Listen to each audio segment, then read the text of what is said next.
Hi friends, welcome back to అక్క చెల్లి ఒక కూతురు. మనం పచ్చి పులుసుని రకరకాలుగా చేసుకుంటాం కదండి. ఇప్పుడు నేను చేసే పద్ధతిలో పచ్చి పులుసుని చేసుకొని వేడివేడి అన్నంలో ముద్దపప్పుతో పాటు ఈ పచ్చి పులుసు వేసుకొని తింటే ఒక ముద్ద ఎక్కువే తింటామండి. ఎంత అన్నం తింటున్నామో కూడా తెలియదు అనమాట. అంత బాగుంటుందండి.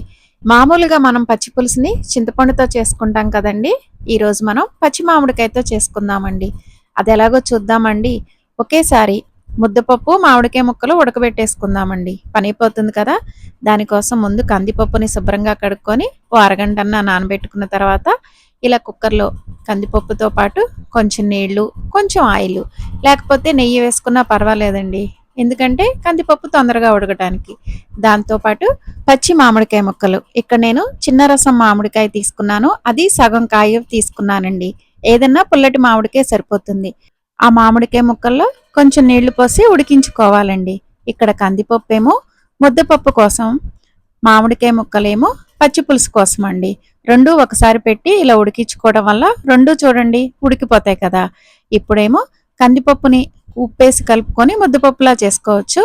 ఇలా ఉడికిన మామిడికాయ దాంతోనేమో మనం పచ్చి పులుసు చేసుకోవచ్చు. ఇలా ఉడకబెట్టుకున్న మామిడికాయ ముక్కల్ని ఇలా గరిటితో మెదుపుకుంటే ఏమాత్రం ముక్కలు మిగిలి ఉన్నా మెత్తగా అయిపోతాయండి. పచ్చి పులుసుకి మామిడికాయ ముక్కలు మెత్తగా అవ్వాలి.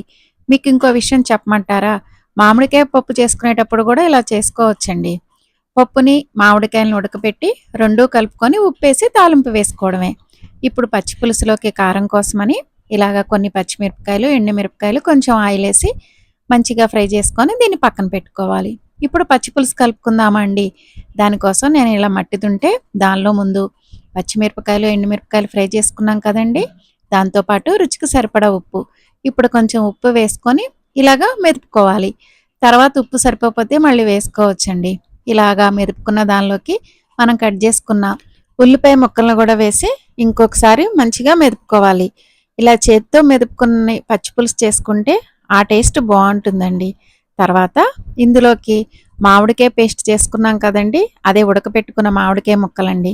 దాన్ని వేసుకోవటం. ఇప్పుడు మొత్తం వేసేసుకోవాల్సిన పని లేదండి. మనం పులుపుని అడ్జస్ట్ చేసుకుంటా వేసుకోవచ్చు అనమాట.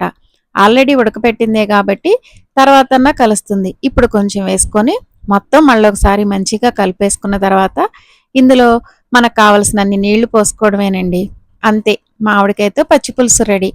చింతపండుతో చేసిన పచ్చి పులుసుకి, మామిడికాయతో చేసిన పచ్చి పులుసుకి చాలా తేడా ఉంది. ఇలా మనకు కావలసినన్ని నీళ్లు పోసుకొని మంచిగా కలుపుకొని ఉప్పు, పులుపు చెక్ చేసుకోవాలండి.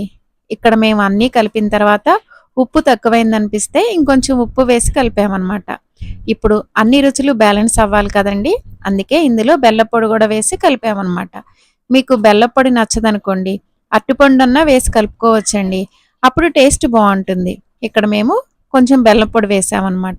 అంతే, మామిడికాయతో పచ్చి పులుసు రెడీ అండి. చెప్తే నమ్మరు కానీ చాలా బాగుంది. ఒకసారి ట్రై చేయండి. ఇప్పుడు మామిడికాయల సీజన్ కదా. ఇప్పుడు పచ్చి మామిడికాయతో ఇలాగ తొక్కు పచ్చడి చేసుకుందామా అండి. ఇది చాలా సింపుల్ అండి. దీనికోసమని మిక్సీ జార్ తీసుకొని మిక్సీ జార్లోకి ఇలా తొక్కతా ఉన్న మామిడికాయ ముక్కలు వేసుకుంటే సరిపోతుంది. మామిడికాయ ముక్కలు కూడా మరీ సన్నగా కట్ చేసుకోవాల్సిన అవసరం లేదండి. మీడియం సైజులో కట్ చేసుకుంటే సరిపోతుంది. కాకపోతే పుల్లటి మామిడికాయ కావాలి. ఇక్కడ నేను సగం మామిడికాయ ఏమో పచ్చి పులుసు కోసం వాడాను కదా, మిగిలిన సగం ఏమో ఇలా పచ్చడి చేసుకున్నాను. దానిలోకి ఇలాగ రుచికి సరిపడా పచ్చికారం, రుచికి సరిపడా ఉప్పు, దాంతోపాటు కొంచెం జీలకర్ర, కొన్ని వెల్లుల్లి రేకులు వేసుకొని కోర్సుగా మిక్సీ పట్టుకోవాలండి. వీడియోలో చూపిస్తున్నా చూసారా, అలా ఉండాలన్నమాట పచ్చడి. మరీ మెత్తగా అవ్వకూడదండి. ఇప్పుడు దీనికి తాలింపు పెట్టుకోవాలి. దానికోసం స్టవ్ వెలిగించుకొని బండి పెట్టుకొని ఆయిల్ వేసుకొని ఆయిల్ కాగాక రెండో మూడో వెల్లుల్లి రేకులు అవి ఫ్రై అయ్యాక తాలింపు గింజలు, వాటితో పాటు ఎండుమిరపకాయలు, కరివేపాకు, ఇంగువ, ఈ తాలింపు అంతా మంచిగా ఫ్రై అయ్యాక మనం మిక్సీ పట్టుకున్న మామిడికాయ పచ్చడిని ఆ తాలింపులో వేసుకొని 2 నిమిషాలు ఫ్రై అవ్వనివ్వాలండి. ఇలా పచ్చడి కొంచెం ఫ్రై అయితేనే పచ్చడి టేస్ట్ బాగుంటుంది. కొంచెం ఎక్కువ రోజులు నిలువ ఉంటుంది. చెప్పాను కదండి, పచ్చడి చేసుకోవడం చాలా సింపుల్ అని. మామిడికాయకి తొక్క కూడా తీసే పని లేదండి. తొక్కతోనే చేసేసుకోవచ్చు. మా వీడియోస్ ఎలా ఉన్నాయండి? నచ్చితే లైక్ చేయండి. మా ఛానల్ చూస్తూ సబ్స్క్రైబ్ చేసుకోకపోతే సబ్స్క్రైబ్ చేసుకోండి. ఈ పచ్చడిని వేడివేడి అన్నంలో నెయ్యి వేసుకొని తింటే సూపర్గా ఉంటుంది. ఒకసారి ట్రై చేయండి. Thanks for watching.